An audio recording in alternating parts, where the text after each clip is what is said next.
What's good, YouTube? Back with a react on a controversial topic.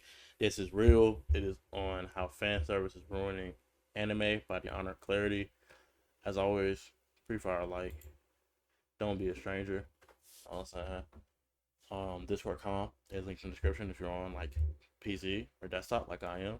Description's right here. It is always like under um the creator and like all this stuff. So if you check out Discord com link down in the description, you'll be notified. If you join, you'll be notified every time I go live. You'll also be notified every time there's a YouTube video, which is twice daily. And yeah, come join the community. Without further ado, we pre-fired the like, made sure you subbed and hit that bell, but you can hop straight into the video.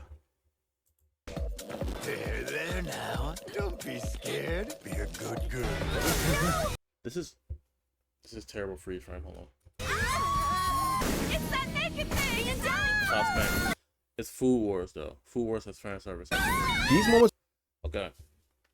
The issue with this is even in the old anime that I'm watching, like I'm rewatching Fairy Tail as we speak, there's fan service littered than that. Like this has been a thing since long ago, before time itself had a name, and I don't know why. Of fan service have gotten completely out of hand. I can't count the amount of times I've just been watching a show and the dialogue is flowing, building the plot, and then bam, butt cheeks. Or when a fight scene is so intense that you can't keep your eyes off the screen, and then we get another reason not to. The excessive fan service in anime has not been talked about enough, and the only shows that seem to be getting any backlash are fan force, because they know their audience and what they want. But the reality is, a lot of shows have been guilty of slipping in a scene or two that might go undetected. Like this Dragon Ball scene. There was no reason a martial arts show would need this, but they still went at it anyway. And I think I finally figured out why fan service has been so prevalent, and it's the exact same reason why Love Island is so popular. Everyone is an extreme gooner at heart. No, but seriously, it is unfortunately something that most people in any— That is a crazy conclusion. Yeah, everyone's just an extreme gooner at heart. Like, who's we? space love to see. But then you have to draw the line somewhere, right? Well, people have been trying to bring light to Dandadan and the fact that these scenes are strange due to the age of the protagonist. They have even gone as far as dropping the show despite liking the story simply because it was wrong to watch. And although there is some truth to that statement, you have to hold other shows to the same standard as well. Because although Dandadan definitely blurred the lines in terms of age appropriate, our favorite shows were no better at hiding it. It was just a different time, so everyone who watched these already thought they were weird.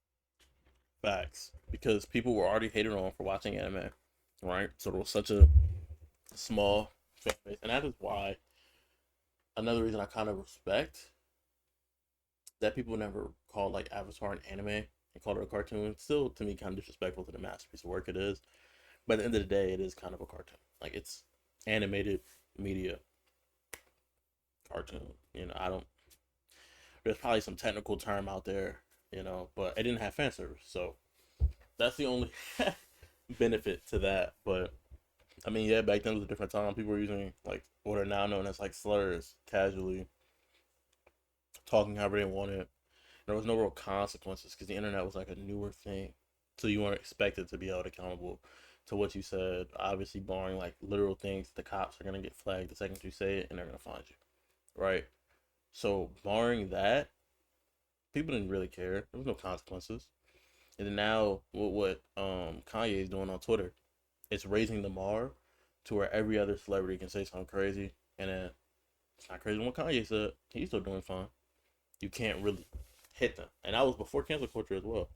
But since people already thought anime was weird, I reckon if you assume that they were catering to us as an audience, they did this.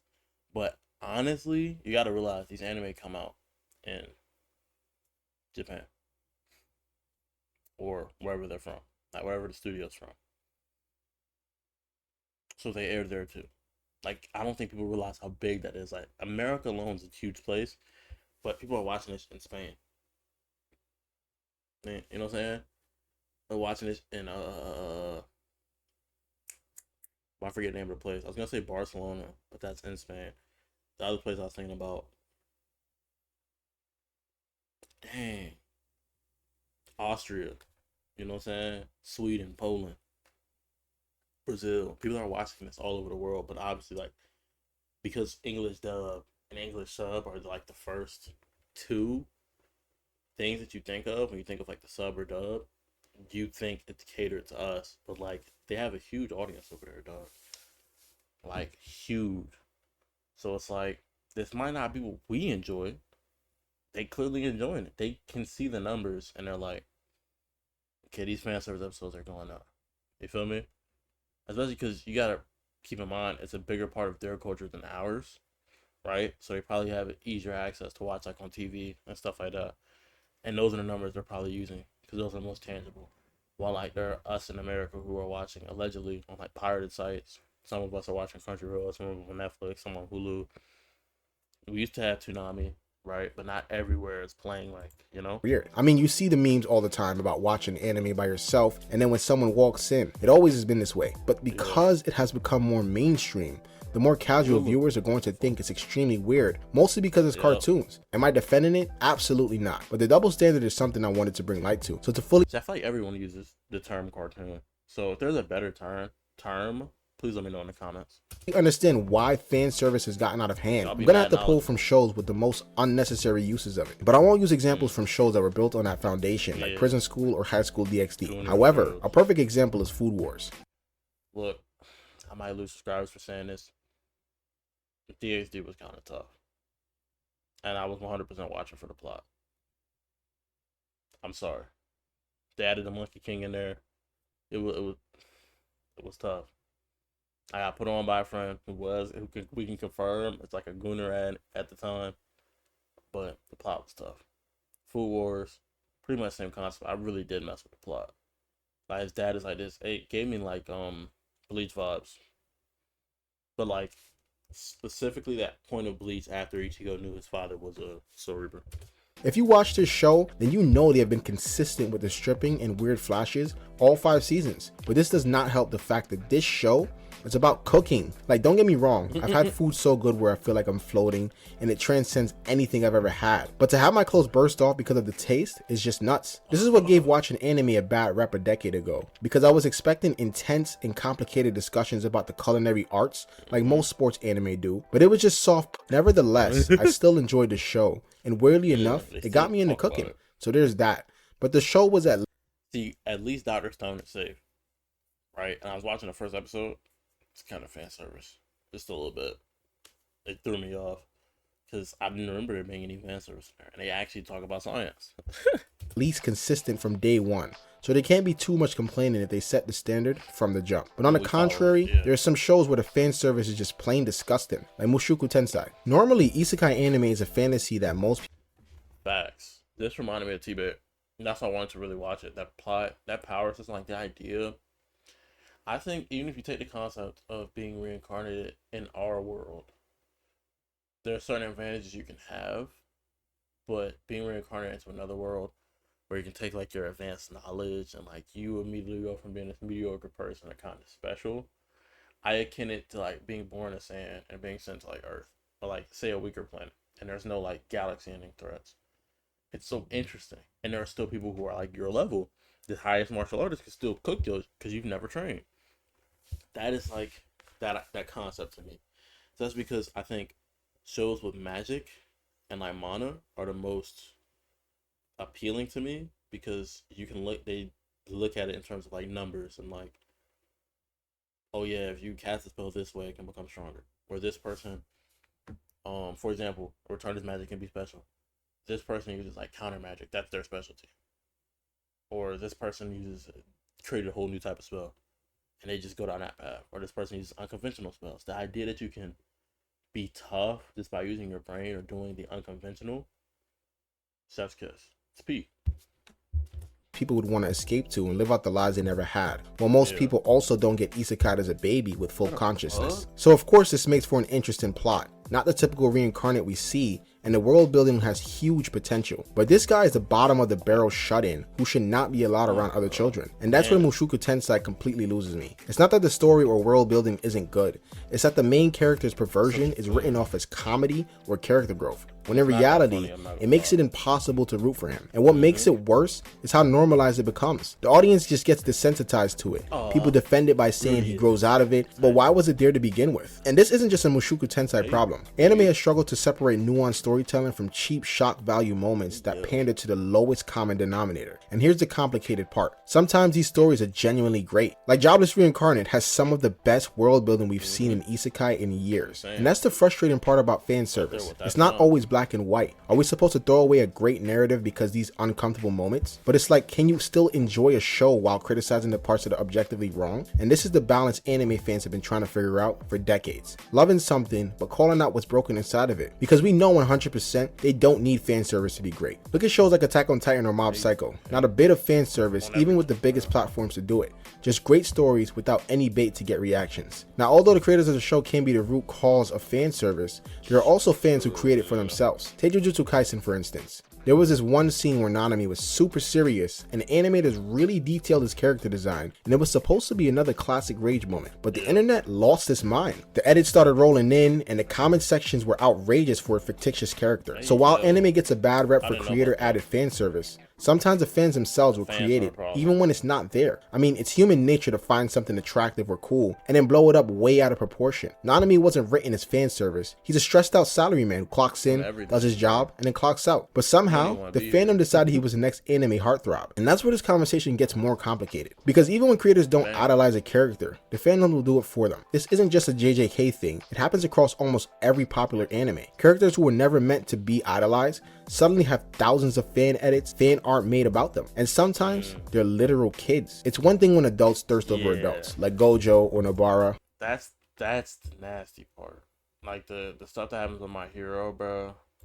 Or even Levi. But it's another thing when fandoms hyper idolize characters who are clearly written as minors. And yeah, people will argue, oh, but it's just fiction or they're animated characters. When the majority of the fan conversations stop being about the story and start being about shipping the cast, it gets weird. Because guess what? The studios see this stuff. They see what trends on social media, they see which scenes get the most edits, most fan art, the most engagement, and then they start leaning into it. And suddenly, a character that was written to be complex or relatable gets extra camera angles or weirdly detailed animation just to feed that hype. It becomes a cycle where the fandom influences the creators, and the creators give the fandom exactly what they want, even if it waters down the story. Like, why are we seeing Bakugo X Deku fan art? Or why is Maki consistently getting angles of her rear? It all adds to why fan service has gotten completely out of hand. But if you needed any more proof that this problem isn't going away anytime soon, just look at the new show Dandadan. This show dropped a brand new episode today, and it's the perfect example of how fan service can completely hijack a moment. We're watching this fight scene. It's fast, it's creative, the animation is crisp, and then suddenly the camera angle flips and you're no longer looking at the fight. The weird antics of every male character, including the aliens, are indescribably disturbing. And this is exactly what people were talking about when they said Dandadan felt wrong sometimes. It's not just the characters that are young, it's also the fan service interrupts the flow of what could have been or should have been a pivotal moment. You're pulled out of the story, reminded that this isn't just about the characters fighting aliens or ghosts. It's also about... Yeah, because a huge thing too with a show, like anime specifically, people underestimate, even myself, I just recently figured out how important it is, like the studio that picks up anime. Because if a studio's butt cheeks, it takes a show like T-Bait and turns it to T-Manga. It takes a show like The Adventures of Sinbad and just stops. It takes a show like Seven Deadly Sins and turns it to Seven Deadly Frames. Pacing matters too, which is why I'm glad this remake of One Piece is happening. Not because I particularly hated One Piece pacing. I'm caught up essentially with the anime. Well, not really, but I've read enough of the manga to be caught up with the anime, and I watched the anime up to a minimum of like 700 some chapters. So it's like, or episodes. I said chapters. It's like, you feel me? The studio being able to pace and animate these scenes well, as well as incorporate a certain flow or certain tone, is important. Because at the end of the day, these are pictures. When there's no voices, you just see the mouths talking, or you see a character standing still, it throws you off. But when they throw that music in there, you don't get the vibe of like, oh, it's just like art on the screen. You get the vibe of like, hold on, it's a tense room. So-and-so might kill so-and-so. Those nuances matter. Those nuances are what characterizes the show, is what it is. And 9 times out of 10, the studio is responsible for that. So scenes like what I just saw, where like it's peak action and then it gets broken like that, tragic. Keeping the audience's eyes glued to the screen for all the wrong reasons. The episode didn't even need it. Dandadan already has incredible energy, funny characters, and a unique premise. And this is where I think a lot of people miss the point. Fan service isn't bad because it exists. It's bad because it's lazy. It's the easiest, cheapest way to get a reaction out of the audience when the story itself should have been enough. And when you mix that with the underage characters or the scenes that clearly weren't meant for that tone, it becomes uncomfortable, no matter how good the rest of the show is. So yeah, fan service has gotten out of hand. When it's distracting from emotional moments, when it's involving characters that are way too young, and when it's clearly just there to bait views. That's the problem. It cheapens the story, it breaks the immersion, and honestly, makes anime harder to recommend to people who aren't already fans. And being 100% real, not all fan service is bad. Sometimes it fits the tone of the show, or it's part of the joke. Like a character teasing someone, or a lighthearted moment between two adults in a romance anime. That's fine. Shows like Prison School made it part of their entire identity. They owned it, and they built the world around it, and they didn't try to hide it behind any serious storytelling. The problem isn't fan service existing, it's when it's forced into shows that never needed it. When it's lazy, creepy, or when it targets characters that should have been left alone. Anime is good enough without it. So maybe the key takeaway isn't to cancel every show that has a questionable scene. And most importantly, support the anime that respects its audience enough to not rely on it. Because fan service isn't what makes anime great. Or is it? Okay, I'm about to say I kind of detected an abrupt ending.